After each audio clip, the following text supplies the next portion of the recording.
വണ്ടി സിലേറിയോ CNG ആണ്. Accelerator not responding ആണ് കസ്റ്റമർ പറഞ്ഞത്. വണ്ടി റേസ് ആവില്ലെന്ന് പറഞ്ഞ് കൊണ്ടുവന്നതാണ്.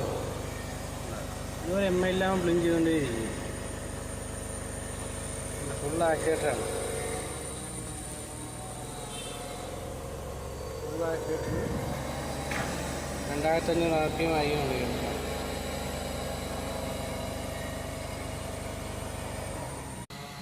വണ്ടി ഒന്ന് സ്കാൻ ചെയ്ത് നോക്കാം. അപ്പം വാണിംഗ് എന്താ കാണിക്കുന്നത് നമുക്കറിയാമല്ലോ.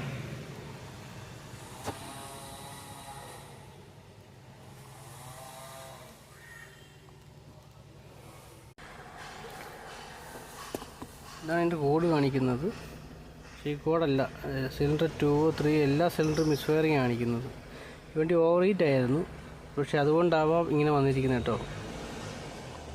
സ്പാർക്കിൻ്റെ അളവ് കുറഞ്ഞാലും ഇതുപോലെ മിസ്ഫയറിങ് കാണിക്കും. നമുക്ക് കോഡ് ക്ലിയർ ചെയ്ത് നോക്കാം. ഈ ഓവർ ഹീറ്റ് നമ്മൾ ക്ലിയർ ആക്കിയിട്ടുണ്ട്. റോസ് പൊട്ടിയായിരുന്നു, അതിന് ക്ലിയർ ചെയ്തിട്ട് നമുക്ക് ഈ നമ്മൾ സ്റ്റാർട്ട് ചെയ്ത് നോക്കാം.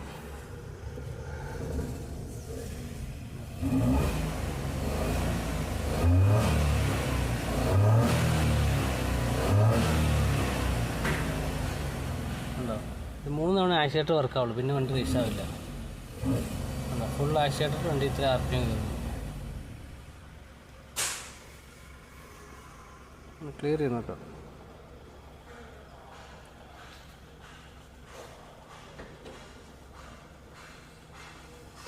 ഹോൾഡ് പോകാം.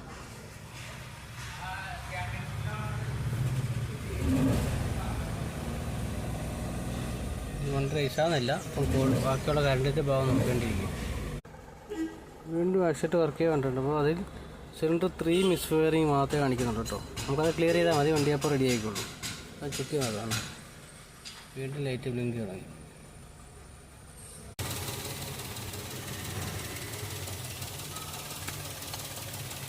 ഇതിൽ സിലിണ്ടർ വർക്ക് ചെയ്യുന്നത് കേട്ടോ.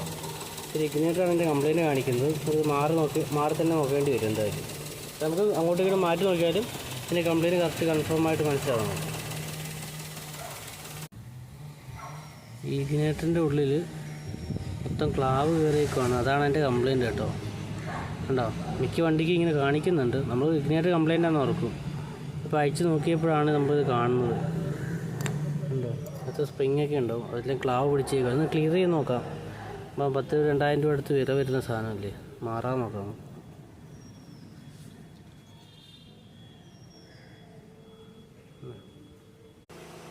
നമ്മളൊരു ഇഗ്നേറ്റർ മാറിയിട്ടുണ്ട്. അത് ക്ലീൻ ചെയ്തിട്ട് റെഡിയായില്ല. മാറി കഴിഞ്ഞപ്പോൾ സംഭവം എല്ലാം സോൾവ് ആയിട്ടുണ്ട് കേട്ടോ.